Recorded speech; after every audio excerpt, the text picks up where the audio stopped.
Good evening, it is I, Roncar. I'm sorry, I sometimes find the little one most amusing. She would make me chuckle if I were able to chuckle. Well, I can make the medium chuckle a little. So I would like to just take a moment to reflect on your meditation for this evening. One of the important things that she brought forward in the meditation, and of course we gave the meditation to her, was that the light is the source of all life. Interesting, is it not, that light and life in English are so much alike? Because in truth, although in other languages they are not quite so similar, they are the light is a good sort of life in the planet. And although you may not be able to see it through the archaeology digs, that one was hard to say.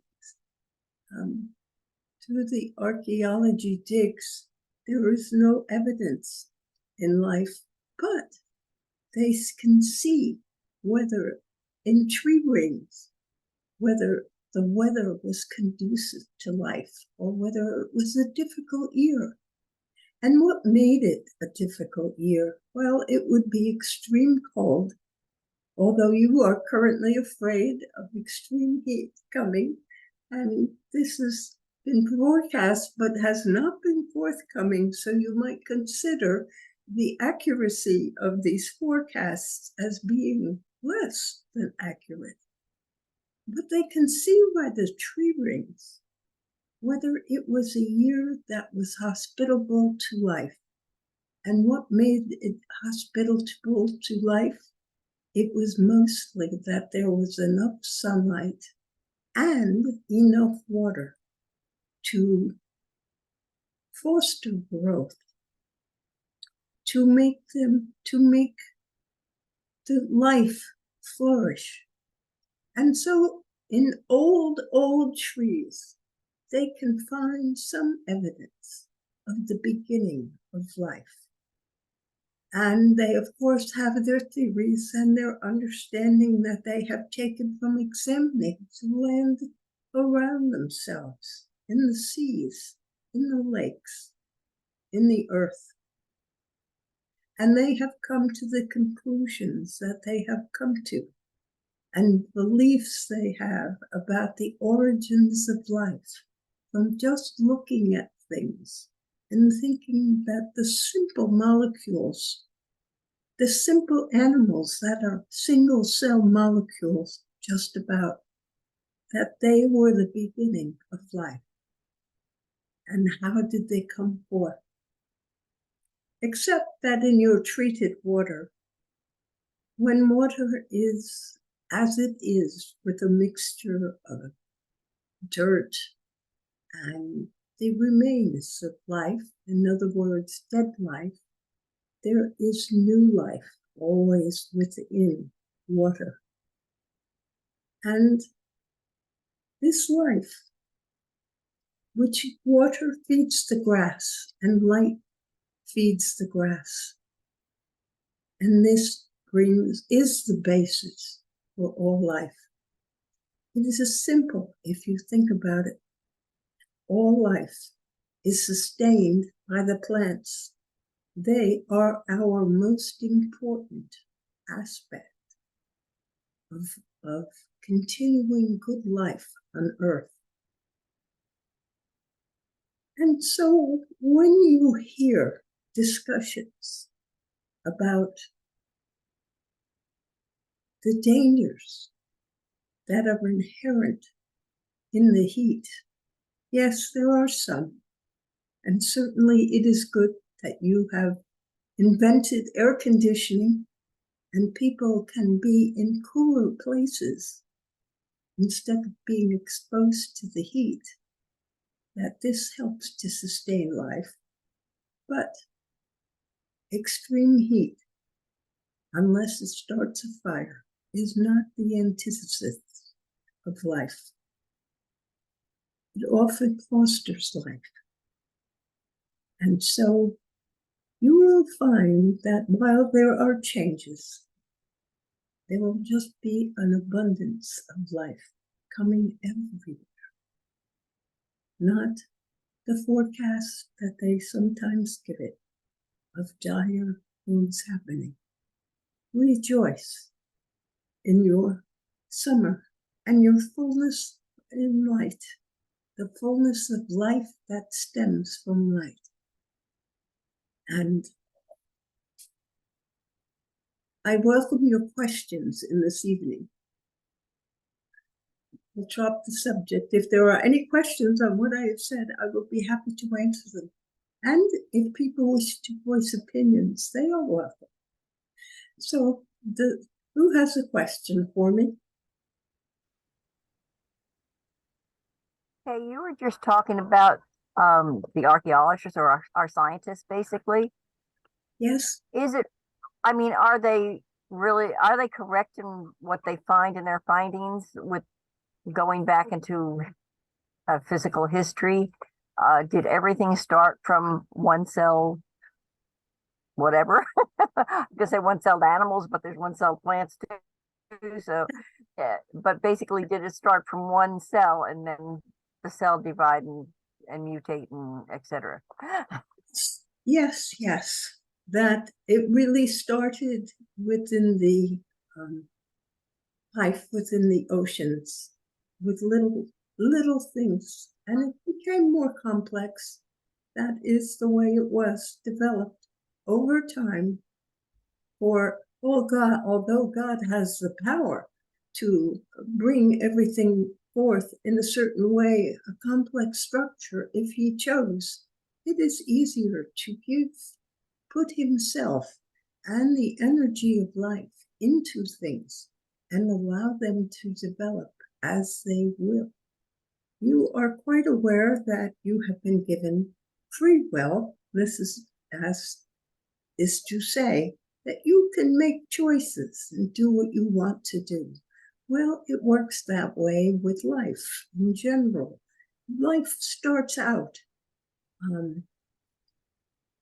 in different ways, and often as single cells that, in order to sustain themselves, they create another cell alongside of themselves, some part of themselves. It is the way of creation. Everything in this planet, on this planet, and in creation, once it has been given the initial start of life through light and water, that these cells replicate themselves and they change. They have the power to change. They don't think like you think or like I thought when I was on the earth plane.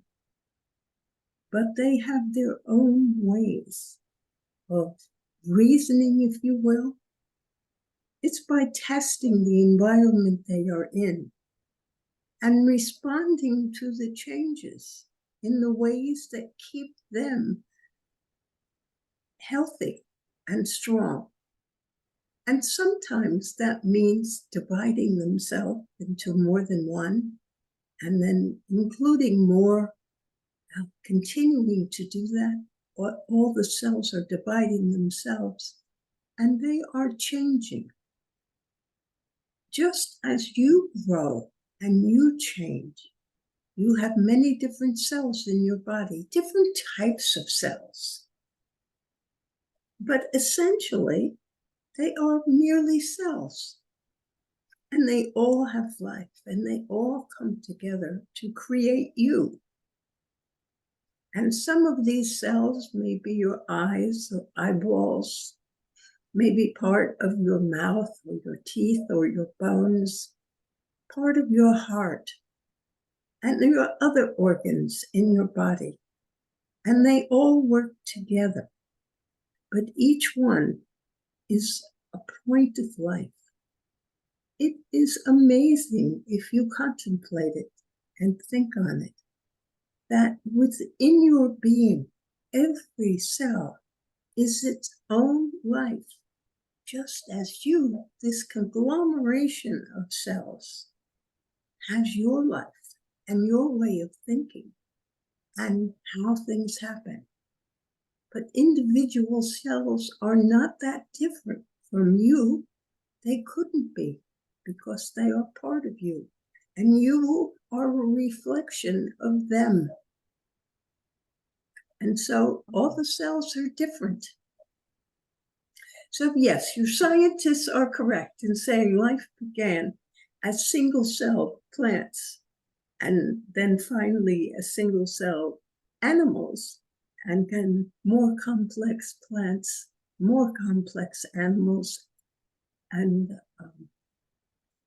things that live in the ocean.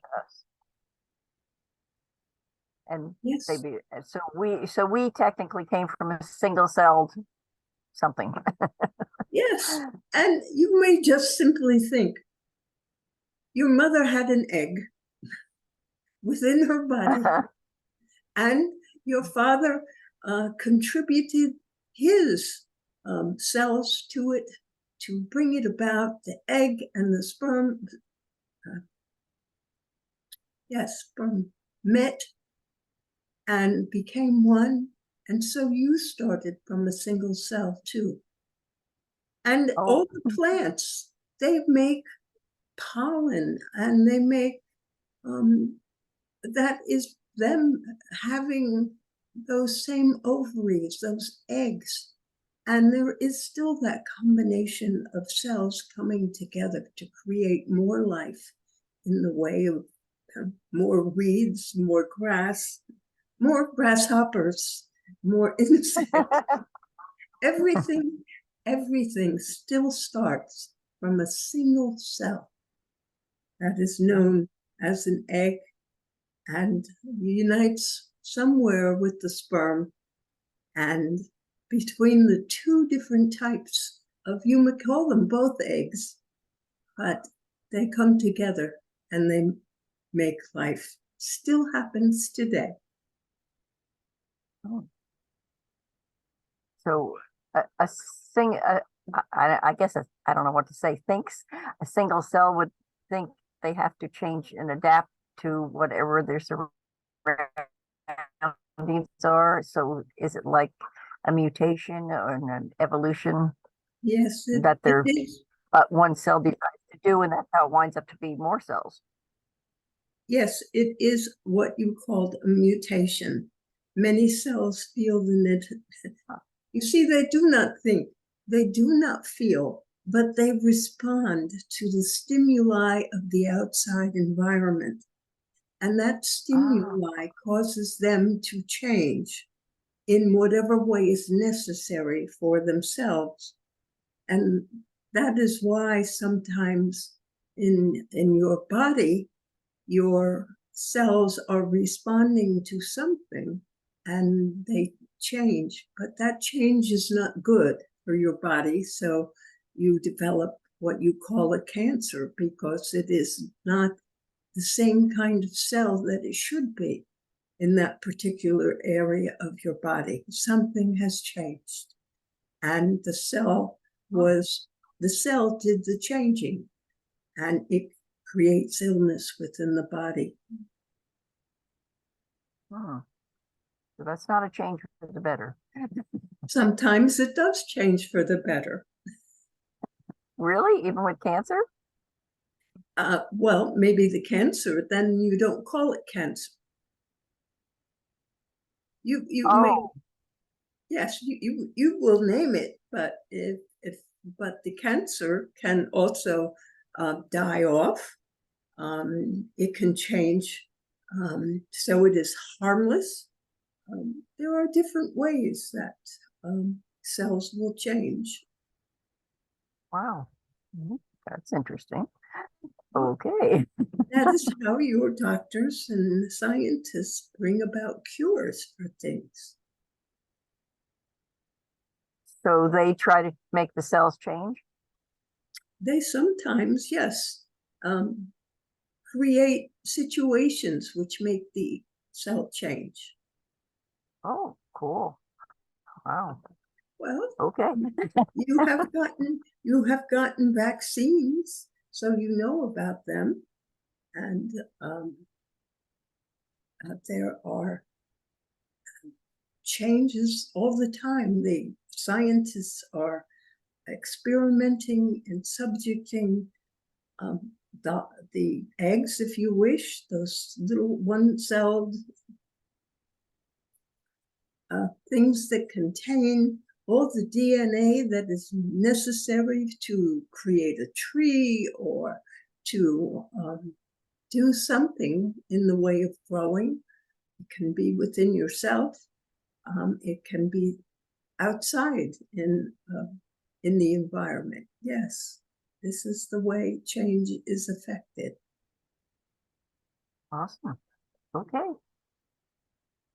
You're most Thank you. welcome. Are there other questions? I have one. Yes. So since like, we're like the ones that are born with the gift of healing, so that means then technically we can heal ourselves to not get these illnesses, right? So we technically sending the golden light through our body, healing everything to be 100% perfect. So then we won't get cancers or stuff like that if we're actual good healers, right? Well, that's yes and no.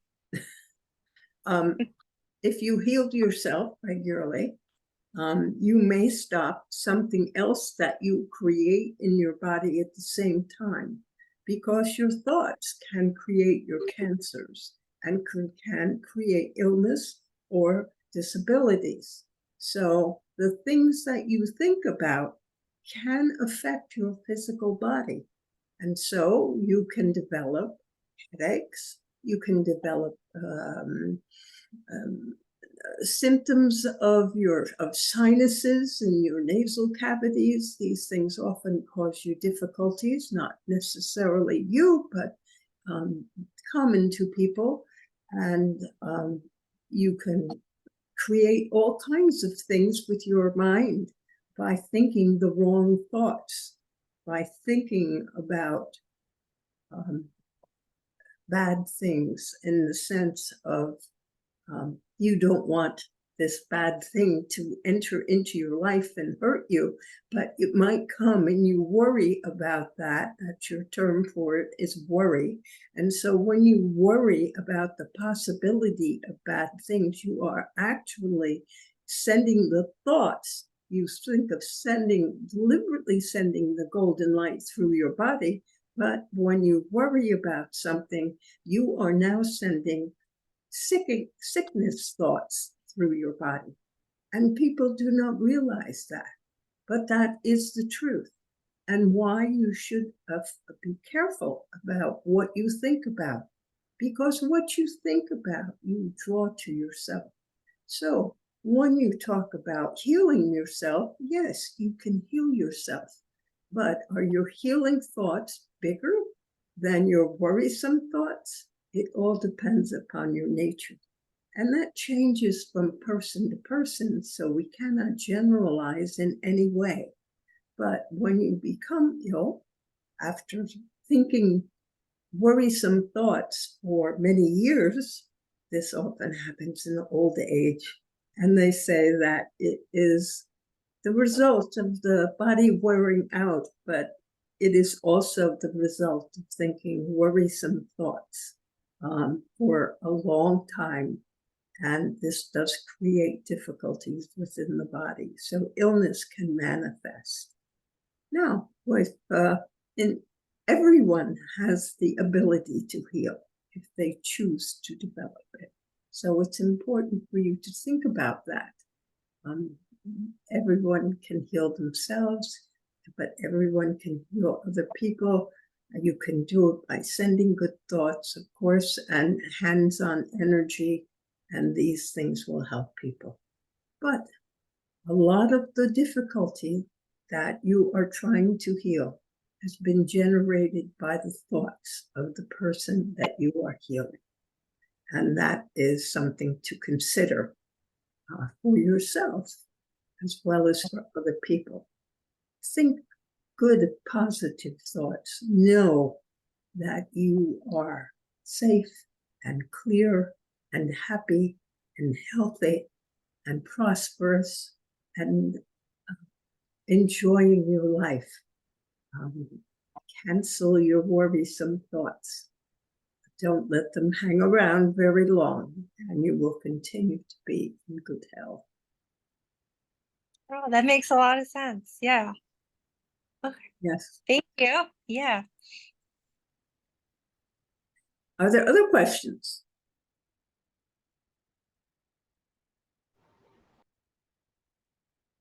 Now, I know that there were individuals who had some questions.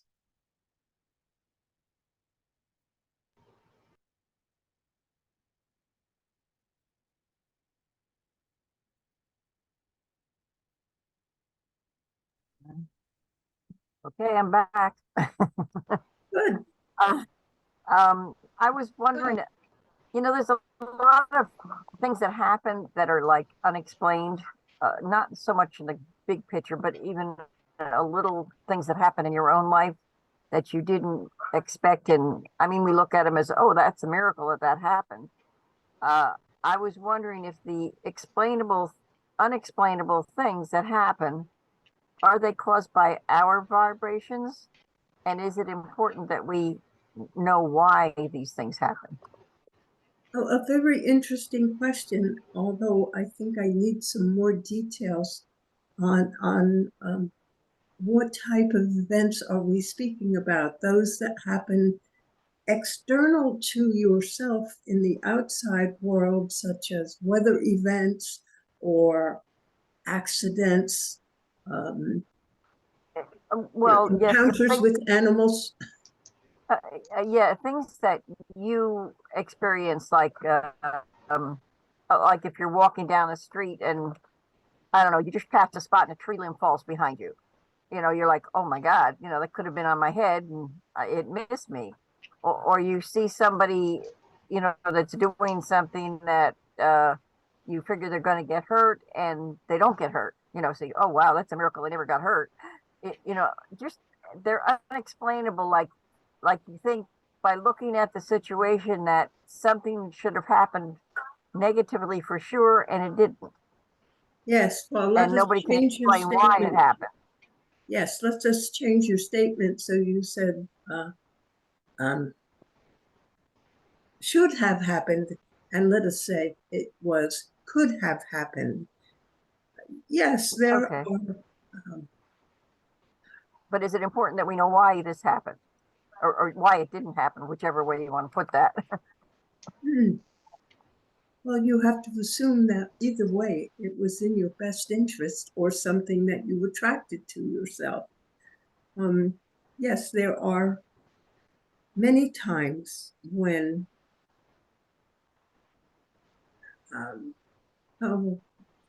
let us say you are driving your car, that there are unexpected things, behaviors from other drivers who are on the road that you need to, that you cannot possibly anticipate. You yourself try to be alert to things that are going on, and someone does something in which you have a close call, so to speak, and perhaps they cut you off, and you are able to respond in a way that the accident is avoided and no one else is involved. Yes, you were saying that you stopped to tie your shoe and the tree that was in front of you came falling down. Yes, there are things that are miracles. And your question, of course, was, is it necessary to know what thought brought this on? It is helpful to know what thought brought it on. What were you thinking? In general, if you're living a good life, you will be able to avoid these situations which are harmful for yourself, such as traffic problems that I described as a possibility, or you described about the tree falling. And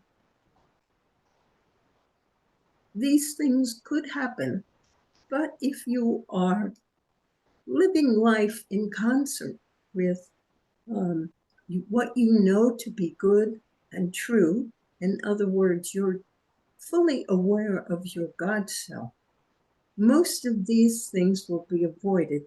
Now, how would happen if a branch fell off the tree and hit you on the head and caused you to have a concussion, which then caused you to have time off from work and has a bunch of bad consequences?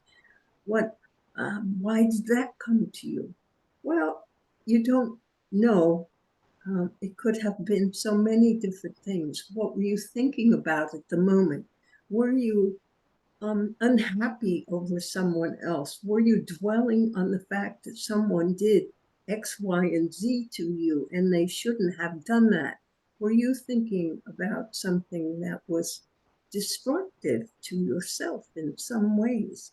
And by entertaining these thoughts, you allowed the accident to happen. Let us put it that way. Yes, your thoughts do create what you attract to yourself. So if you are at peace, if you are centered in God and in your behaviors in such a way that you do not harm people most of the time, you do not harm yourself, these things do not happen to you. You have good karma, so to speak.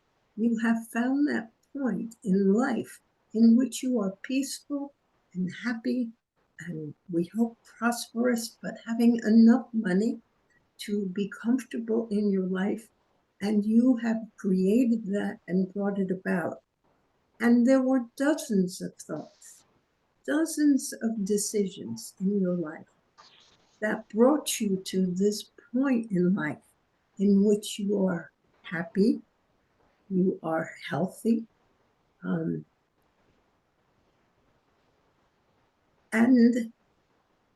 in general, things do not go wrong for you. They continue to work out, and that is what you see in your life. You are happy in your life. You can look around you at family and friends, and you are happy to see that. And so you are still creating good things in your life. Now, if you become ill, sometimes it is helpful to know what you were thinking about, or what happened last week that caused you to be susceptible to this illness and have it show up in your body. It could be where you were. Of course, that is how diseases spread, often through contagion. You are contagious or near someone who is carrying, also is sick, and they have germs within them. And what are germs but cells? Viruses are nothing but small cells that have life and know how to live off of you. There are so many things within your body that are so complex. I cannot possibly discuss it. Or it Well, is. you're talking about that.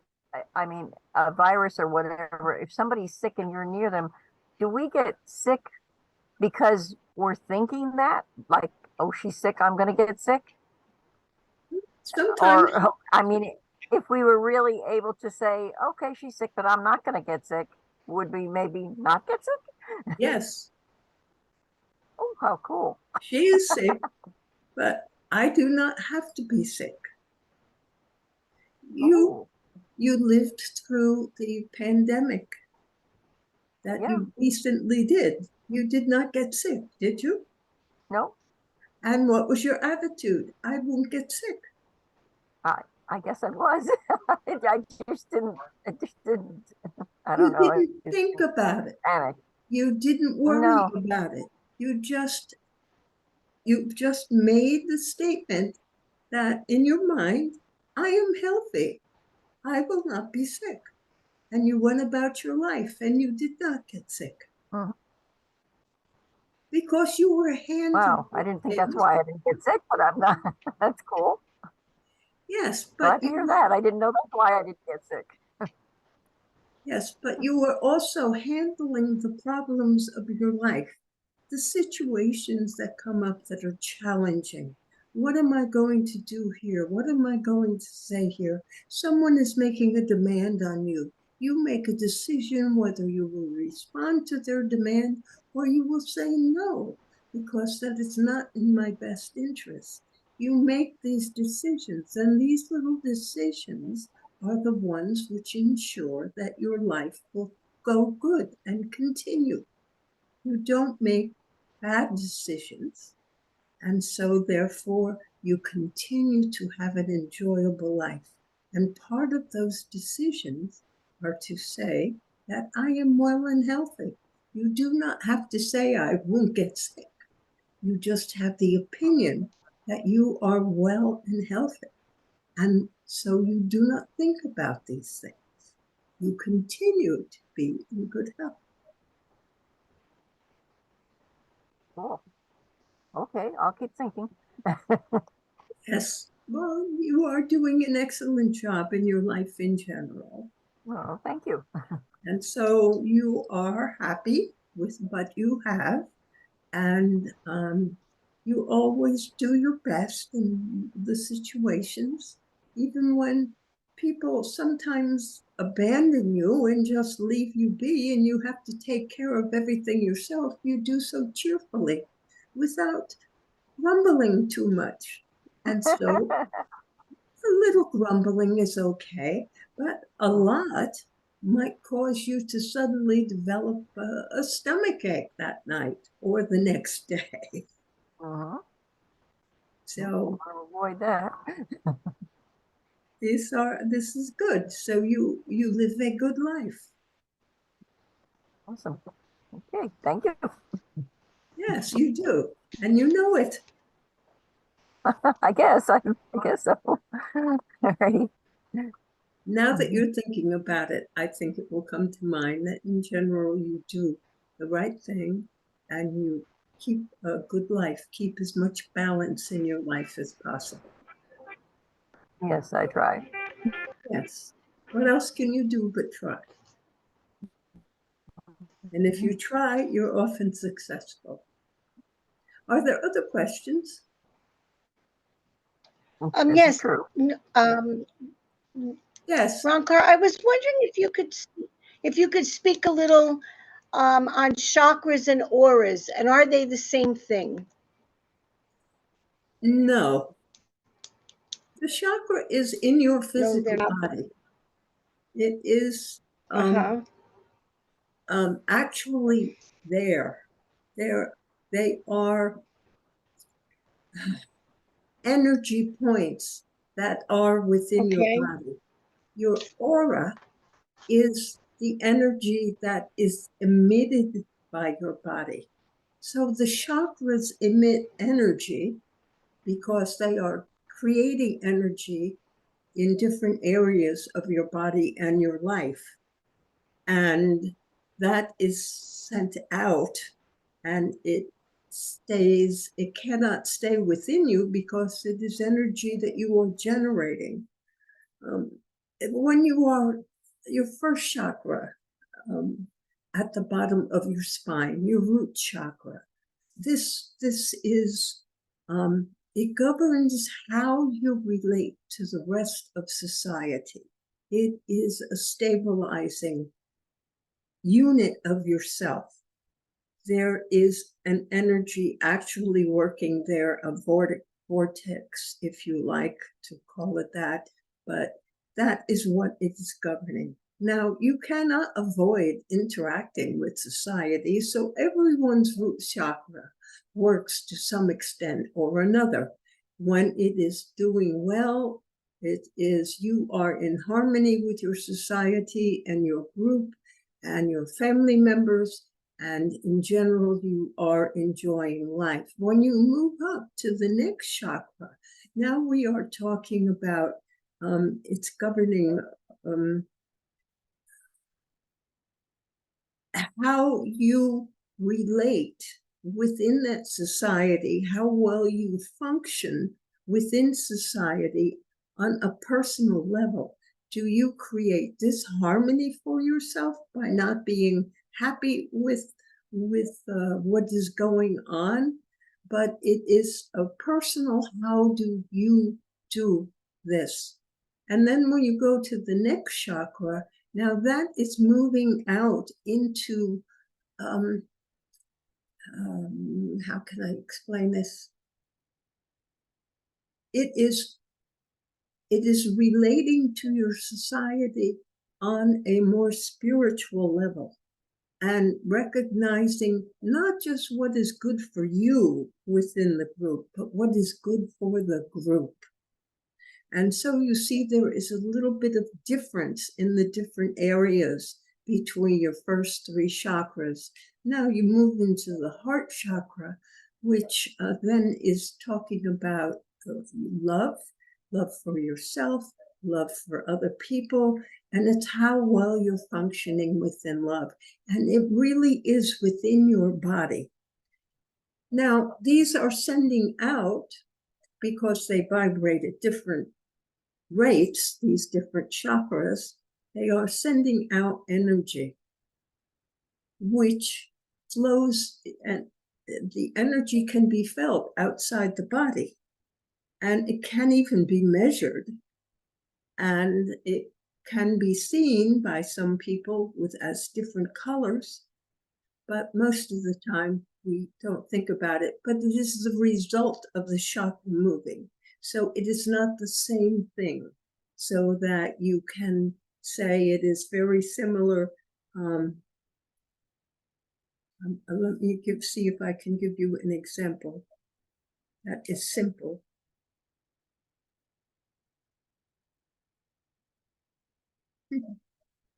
The chakra is like the cake pan. And the cake pans you use to bake different cakes and different things, and different your equipment used for making food. And the food that you make is the aura. So it is the difference between the tool, so to speak, that which is innate within you and is happening, and the result of the energy it sends out. Does that make it more clear for you?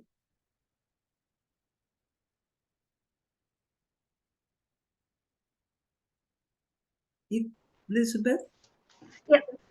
Yes, it does make it clear. And then why is it that some people will say, I could see your aura?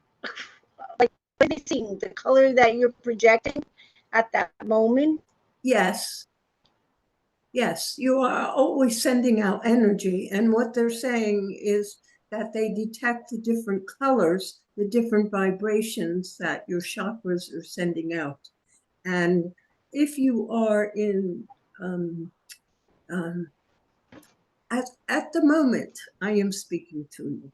Although if I were the medium, as opposed to speaking through the medium, I would be generating a lot of energy through the throat chakra, because I am speaking and communicating. And therefore, I might have a lot of blue energy in my aura. You are speaking, you are having a talk, you are educating someone. You would have, if they could see your aura, they would see a lot of blue in it. But it would also have perhaps red because you were feeling grounded, and orange because you wanted to work at instructing and helping someone, and yellow for the same reason. That now you're thinking on what is the best for this person on a spiritual level. So while you are communicating, all these other factors are coming into effect. And so the combined output of your chakras become different colors within your aura. The aura has different layers which correspond to the various chakras in various states within the body, and they move out. So it is a little bit hard to say what an aura is going to look like, and the aura changes all the time. So someone says they are seeing your aura now, you should say, how interesting. What are the colors you see the most of right now? And whatever it tells you about yourself, then it will be helpful. Or I do not know, but I suspect some people are more sensing your aura than seeing your aura. It takes a really gifted psychic to see the aura well. All right. I understand. Thank you. You're welcome. Thank you for your question. Do you have any other questions? Yeah, I do. I have one other question, and this is probably a little out there, but I understand that we have free will, and that within that free will, we have the ability to say yes or no to things that are requested of us, even by God. So I'm wondering, how many women were asked to carry Jesus before Mary of Nazareth said yes? Or did they have to ask many people, or was she groomed from birth? I don't know why, but that always is in my mind. Okay. I did miss some of what you were saying because it did not come through the computer. The sound came through in a funny way, like blah, blah, blah, blah. So I couldn't understand the word. But the Maybe I'm question not. about, was Mary groomed to be her role as mother of Jesus? Right. That is a good question. And was she the first one asked? And was she the first woman they asked? Or the only one asked? You know, because maybe somebody said no, it was too overwhelming. Well, I believe that Mary had no idea what she was getting into.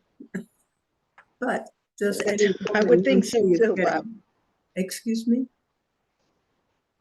We were I talking at said the I don't same think time. anybody does what they. Oh, yes. I was going to say I don't think any women know when they have a baby what they're getting. Personally, from my experience, anyway. But you were totally correct. And so when you asked that question, she was not particularly knowledgeable. And she was very young. And so was more, I could not say whether more than one person was asked, but I believe that they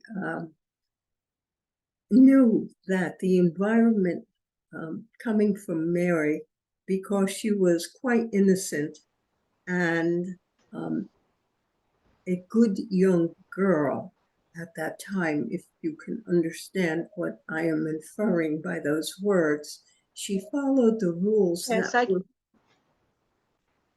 she followed the rules that were laid down for her by her parents, the rules of behavior for young women. And so, in that sense, she was a very good girl. And I am searching for the words. Hold on just a moment.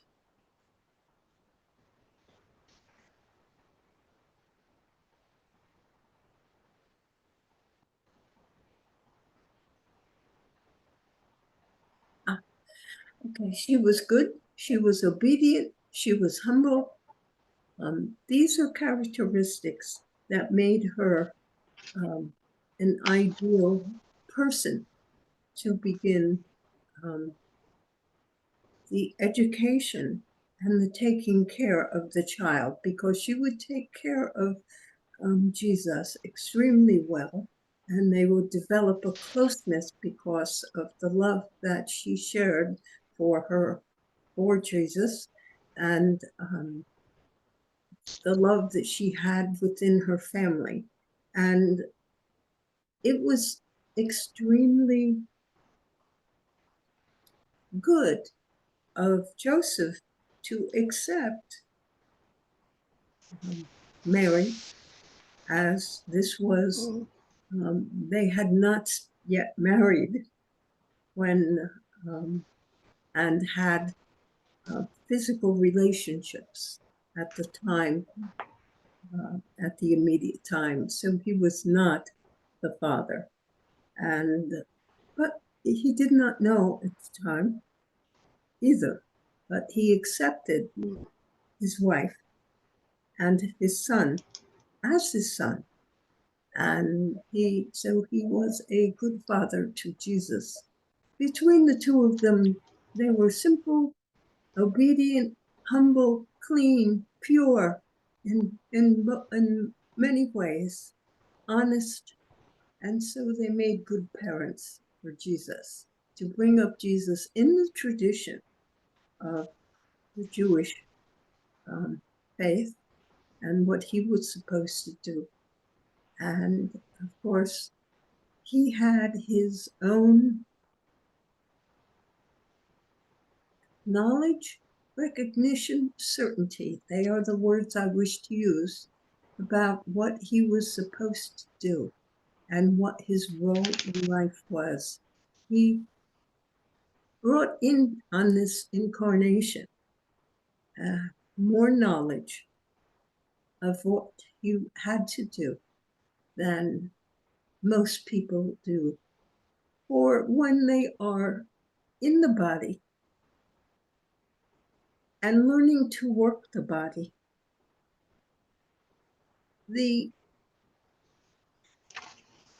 what you knew about entering the body is eclipsed by the physical world.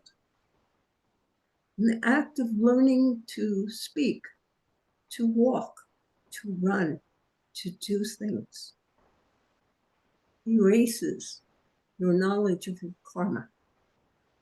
But he was able to carry it with him through that process so that he knew what he had to do within the family and within his religion and his group of people. He knew that some of what they were expecting in a Messiah was never going to come. It would come in ways they did not expect. And as a result, he just did what he had to do. So I don't know if that, I kind of I digressed from your question, and I That's okay. apologize for that. No, no, to apologize. Thank you very much. I appreciate it. You're welcome, Elizabeth. Mary, yes, was the only one asked. Okay. Are there other questions?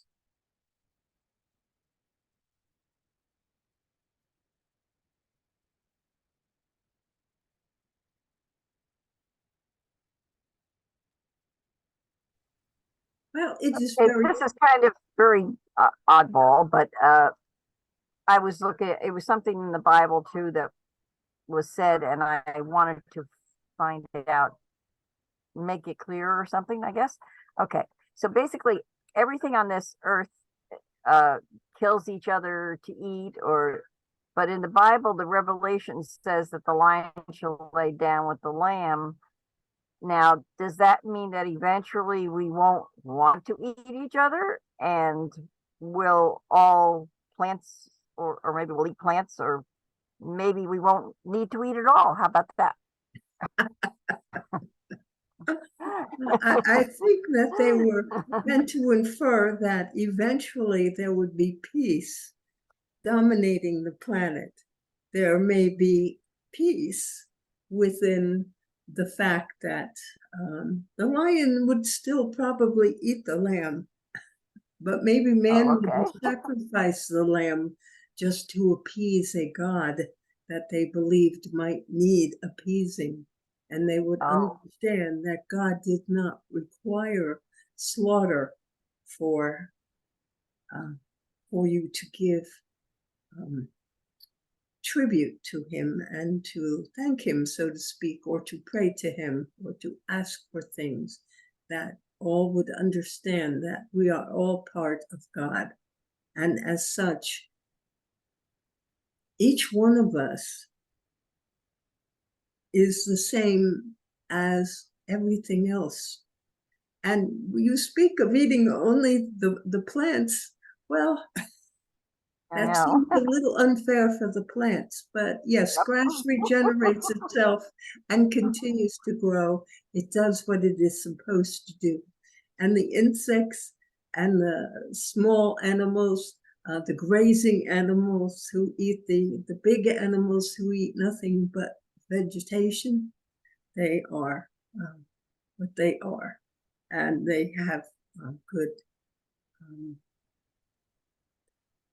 they are accustomed to this. This is just the way life is. Everyone goes. Everyone dies. Life begins, life ends, and it regenerates in new life. So even if we ever become peaceful, will the lions and tigers will still eat us? Well, I think they would, but we would not stop, we would not hunt them, perhaps. Maybe we would not kill wantonly, as often happens in places, but they are keeping, doing the best in those countries which have lions and tigers to keep them peaceful and contained within a certain area so that they can be what a lion or a tiger needs to be. Okay, thank you. You are welcome. Again, are there other questions?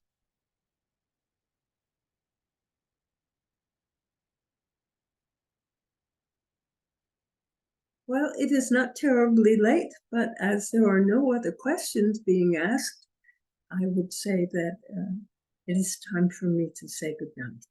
So I give you all my blessings. Good night. Night. I am back. Okay. Well, I hope you enjoyed your evening and everyone asked the questions that they wanted to ask.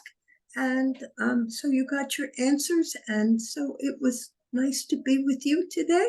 And remember, I love you all. Good night.